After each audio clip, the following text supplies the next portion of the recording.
aportación o el título de la comunicación es Morfología, semántica y pragmática de los diminutivos en hebreo bíblico. El término es Jarjolet, en Cantares, Museis, Morena, Morenita, Morenita o Morenucha. Bueno, pues... A la expectativa estamos. Hola.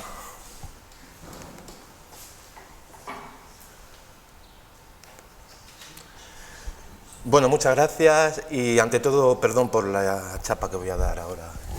Perdón por el adelantado.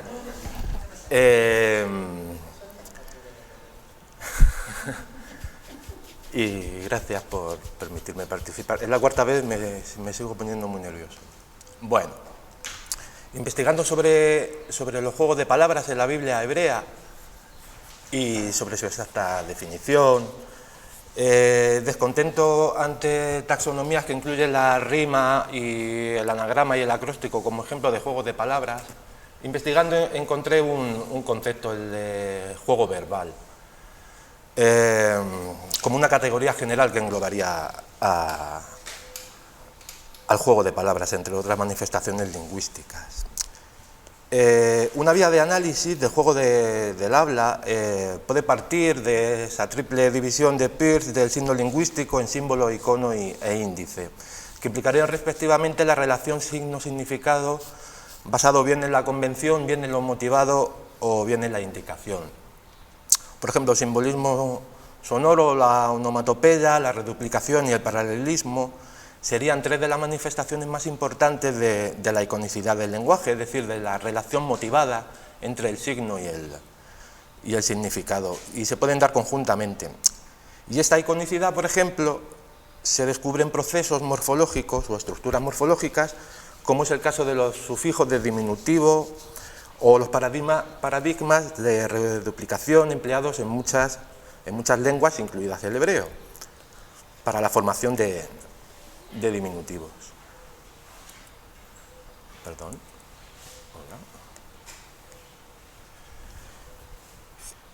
Hola. La investigación lingüística insiste en la universalidad de estos procesos morfológicos y también de los ámbitos o dominios semánticos que implican.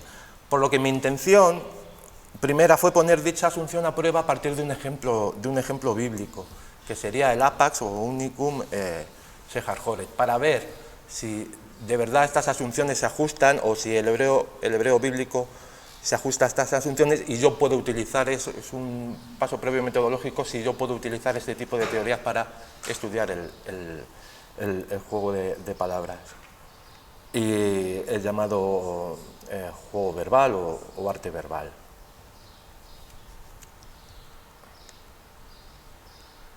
Este es el pasaje en el que se inserta el apax, Sejarjoret, y la traducción ofrecida por Luis Girón, a partir de los comentarios y explicaciones del Cantares Rabá y basándose en la traducción de la Nueva Biblia Española de Schockel. Yo di por hecho de partida que tal término habría sido entendido y traducido como un diminutivo, pero nada más lejos de la realidad, como se va a ver en lo sucesivo, y achaqué tal circunstancia, y así lo reflejé en el abstract, a ciertos escrúpulos o cautelas de los traductores y de los comentaristas, pues el diminutivo conlleva muchas veces una estimación valorativa que puede ser negativa o positiva, y hay que elegir. Y algo de eso hay, pero sobre todo también la cuestión es difícil de dilucidar, de colegir en este pasaje en particular por sus muchas dificultades. Algunas de ellas las reflejo ahí, por ejemplo el valor de Bab en el versículo 5, que algunos entienden como copulativo y otros como adversativo, pero el valor de la partícula al, que hay quienes entienden que es un precativo enfático, por ejemplo a partir tomando la poesía ugarítica, el valor de al, o sea, de la lengua ugarítica, evidentemente la función de Sejarjoret, y una que yo incluyo ahí, pero que se daría más bien en el nivel sonoro fónico y no en el escritural, porque habría que explicar la caída de la yod, en el que yo digo que si no es tanto no me miréis como no me tengáis miedo, porque en el nivel sonoro sonaría más o menos igual. Ahí sí que tendríamos un juego de palabras por homofonía, posiblemente. Bueno, cada quien ha entendido y resuelto los problemas de una manera distinta, aunque predomina la visión negativa de la morenez o de la negritud en general y de la sulamita en particular, como resume bien este extracto del mismo Cantares Rabá, en un masal que se introduce al comentar el versículo 6. Por tanto, ante una imaginaria obligación de tener que elegir un diminutivo para traducir Sejar Joret, en este pasaje concreto podría haber sido morenucha, por el matiz despectivo que atesora el término en castellano. No obstante, como se verá y como he dicho ya, la función diminutiva es paradójicamente la función semántica menos común de los diminutivos en cualquier lengua, incluida el hebreo. Tenemos así que por hechura Sejar Joret es un diminutivo que con el vocabulario bíblico en mano es un apax y que la ambigüedad y la dificultad del pasaje en que se inserta dificulta su exacta interpretación, por lo que parece normal la disparidad de traducciones, aunque no obstante casi todas tienen en común que toman el diminutivo de Sajor, de Jorá, como variación de tono o de coloración, entendiendo entonces la construcción del diminutivo con valor semántico de intensidad. No sé si se ve bien. Bueno, pues os fiáis de mí, se observa. Son las Biblias romanceadas, las he cogido de unas cuantas, de la página web de ese proyecto. Y se observa cómo de Jorá a Sejar Joret el color o tono cambia, generalmente de negra a morena, primero negra y luego morena. Y también se observa cómo lidia los traductores con el Bab del versículo 5. Y todas, salvo la prealfonsí, la toman copulativamente, la traducen como I, es decir, negra y hermosa, no negra pero hermosa, porque tiene mucha importancia. Aunque ya Jerónimo la Vulgata ya tradujo esa Bab como sed con un pero, fue a partir del Renacimiento cuando se impuso, según parece, hay quienes afirman que fue a partir del Renacimiento cuando se impuso traducir como pero. Aquí, como se ve, ya se impone la adversativa y la interpretación del diminutivo como cambio de color o de tonalidad se mantiene. Fray Luis vemos que introduce un cambio de intensidad en consonancia con uno de los valores del diminutivo y es notable cómo en el comentario del versículo cambia la traducción, elimina el matiz de intensidad y además cambia el verbo de percepción por uno de estimación. Y esas tres traducciones introducen cambios significativos. Por ejemplo, Cantera ya apuesta por traducir al como un enfático en vez de no me miréis, miradme. La Biblia de Jerusalén opta por el cambio de verbo de ser a estar, lo que es toda una apuesta exegética porque de lo intrínseco se pasa a lo sobrevenido. Y Ferrara, que una vez más, como en el caso de la compañera, creo que da una traducción muy ajustada, apuesta por denegrida, que es ennegrecida. Es decir, como resaltando que el resultado de su morenez o de su negrura es a causa de un proceso ajeno a la esencia de la persona. Bueno, la morfología del diminutivo en hebreo bíblico sigue estos tres procedimientos y el que nos ocupa es el primero, es que es la reduplicación de las dos últimas radicales. Y el hebreo no sería, como vemos en la cita de abajo de Juravsky, una anomalía, sino que sigue pautas más o menos universales. La reduplicación, la nasalización, por ejemplo el famoso ishon de is para hombrecito, la pupila del ojo, y la infijación o sufijación de i, que es un rasgo muy universal y que tiene que ver con el empleo de un tono alto en las lenguas. En muchas lenguas se encuentra la i en cualquier posición de la palabra para marcar el diminutivo, bien sola, bien acompañada de otros rasgos. Eso en cuanto a la forma, porque semánticamente el diminutivo tiene unas características o valores igualmente universales. Y se podría decir que la designación de lo pequeño es el valor más inusual. He resaltado marcador de femenino porque en la familia afroasiática en general y en las semíticas en particular se observan ciertas correlaciones, por un lado, entre la morfología del diminutivo y los valores frecuentativos, multiplicativos, de disminución, paucativos, afectuosos, etc. Y por otro, la morfología del femenino y la de los diminutivos y aumentativos. Es decir, que muchas veces no es raro encontrarse con un diminutivo despreciativo que además morfológicamente es femenino. La reduplicación de las dos últimas radicales en las lenguas semíticas en general es muy poco productiva y además tiene carácter derivacional y no flexivo, es decir, sirve para crear nuevas palabras, pero no para crear variantes de palabras. En ocasiones además denota enfermedad o defecto y en hebreo está muy asociado a los colores, como vemos aquí. Y por eso aquí en este pasaje, en el epígrafe de Yuo Muraoka, vemos que predominan los adjetivos de color. Y en el resto de ejemplos, por ejemplo, de reduplicación, no ha lugar para una idea de lo pequeño, sino más bien para lo frecuentativo, por ejemplo, o lo multiplicativo. Eso ya lo explica Lipinski o el propio Yuo Muraoka en estos extractos que he elegido. Y podría haber ampliado las referencias al resto de lenguas semíticas y de sus parientes afroasiáticas, que, como se ha dicho, emplean la reduplicación total o parcial de las palabras para indicar múltiples sentidos, desde lo femenino hasta lo diminutivo, pasando por lo defectuoso o lo multiplicativo. La raíz shahar en hebreo bíblico sirve, entre otras funciones, para designar lo oscuro, lo que tira negro, no necesariamente lo negro. Y cuando se emplea en personas o en animales, se suele referir casi siempre a la piel o al pelo. Y así, además de los ejemplos que nos ocupan, en Cantares vuelve a aparecer, referido al color del pelo del amante, de él, que se dice que es negro como el cuervo. Y aparece más o menos profusamente en el corpus del hebreo clásico, entendido como Biblia hebrea o texto masorético, con Ram, Sirá y las inscripciones de la antigüedad, del registro paleográfico. Es decir, que Sehar Joret es un único, un apax en la Biblia hebrea, pero no en hebreo clásico, pues en forma masculina, Sehar Jor, aparecen dos sellos del siglo VII a.C. Esas son las transcripciones. Este es un artículo muy antiguo ya de Clermont-Ganneau, que se ocupa de ambas inscripciones. Además de establecer el parentesco, él dice que Obadiah Díaz es nieto de Sofonías, porque Sehar Jor, bueno, etcétera, etcétera. Explica que la reduplicación se debe a que en hebreo bíblico los colores se fabrican así.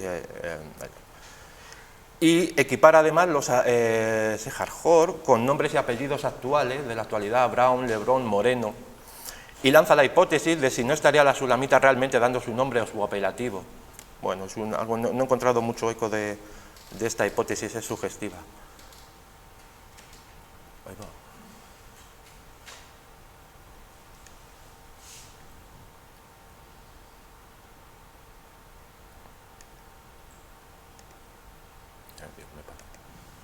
Me había pasado. Bueno, creo que se dice Azalía, ¿no? Brenner, Azalía Brenner. Es que no sé cómo se pronuncia su nombre, se escribe Azalía Brenner. No me ayudáis.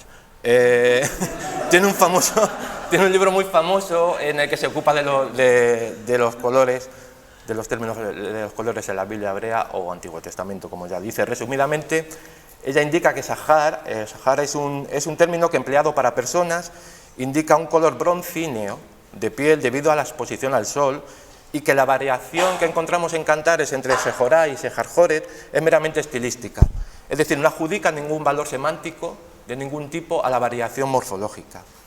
Harley, en su obra sobre la semántica de los colores en hebreo clásico, en hebreo antiguo, concluye afirmando que Sehar Joret indica un color de piel que va de lo muy moreno a lo negro intenso, y él explica la reduplicación que implica intensidad en lo oscuro. Y por el contrario, Stuart Paridon apuesta por traducir Sehar Joret como un poco morena, no como muy morena, o tampoco como bronceada.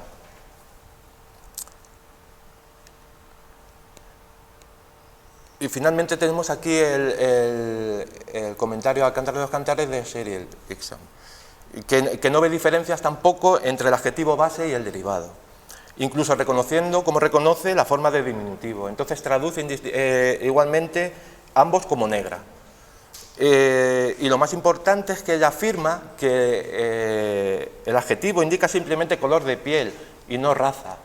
Y, por ejemplo, desde la crítica feminista negra, esto no se aceptaría, porque ellas se apropian de este texto y dicen que no, que la sulamita es negra, y que hace alarde de ello, y que se ve en los versículos que nos incumben. Sin embargo, Ixum lo interpreta de esta manera. Ella quiere ver en la actitud, por ejemplo, de la mujer, que equipara la sulamita negritud y belleza un acto de afirmación personal. Es decir, rechazando la belleza urbana o normalizada y apelando a la naturaleza y al trabajo bajo el sol, ella se estaría reivindicando como una mujer libre de la esclavitud de la belleza de las mujeres de Jerusalén, a las que hace referencia en esos versos. Bien.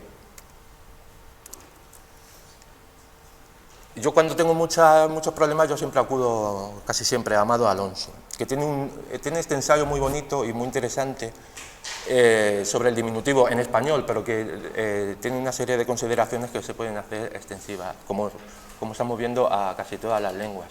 Amado Alonso hizo pragmática de la lengua cuando todavía no tenía ni nombre. Evidentemente, él dice que la función menos frecuente del diminutivo, como vamos viendo, es precisamente la disminuidora. Y preponderan las funciones emocional, representacional y activa. Y él dice que el diminutivo sería a la vez una individuación interesada del objeto denotado y el signo de un afecto. El signo del afecto es algo que hay que dilucidar. Pero sobre todo dice que es necesario distinguir entre la función expresiva del lenguaje y la activa, ejercida sobre el interlocutor con una intención, con un objetivo preciso. Y aquí empieza ya lo complicado, porque hay una función expresiva indudable en Cantares 1.5.6 y accedemos a ella, pero la otra, la activa, realmente no nos incumbe, porque ese imperativo no va dirigido a nosotros. Y esto es lo que complica todo tipo de interpretación literaria, lo que lo hace tan difícil y tan bonito a veces. Es decir, Sejarjoret es un diminutivo y como diminutivo puede significar diferentes cosas y desempeñar diversas funciones, bien ponderativas, intensivas, emotivas. Y cuál sea la correcta depende de diversos factores, entre ellos la intención del emisor y el contexto de emisión. Y mucho de esto nos es ajeno, sobre todo la intención. Y en este caso particular las dificultades del pasaje no ayudan mucho.